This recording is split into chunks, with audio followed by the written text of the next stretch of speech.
নমস্কাৰ, মোৰ নাম মিছ সঞ্জিতা বেগম। মই ষষ্ঠ শ্ৰেণীত পঢ়োঁ। আজি মই কবিতা এটা আবৃত্তি কৰিবলৈ ওলাইছোঁ। কবিতাটোৰ নাম হ'ল দুবৰি। কবি অৱনী কুমাৰ শইকীয়া। দুবৰি। ধৰণী শুৱনি আজলি ছোৱালী, দুবৰি বাইৰেৰ বিয়া। প্ৰকৃতিৰ বুকুত সকলো ব্যাকুল, আনন্দত নধৰে হিয়া।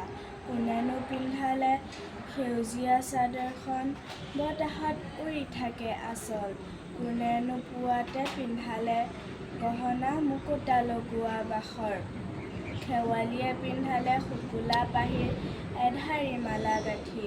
উৰেতো নিশা জিলিয়ে বজালে সুমধুৰ সুৰৰ বাঁহী। মৌ-মাখি ভোমোৰাই আহি গুণ গুণকৈ বিয়াৰ নামবোৰ গায়। ৰঙা নীলা পখিলাই ক'ৰ পৰা আহি আনন্দত নাচি যায়। এধানি জোনাকী জেকে জেকে উৰি পোহৰ দিয়ে আহি আহি। আকাশৰ পৰা ৰৰ লাগি চাই জোনবাই থাকে হাঁহি। নমস্কাৰ।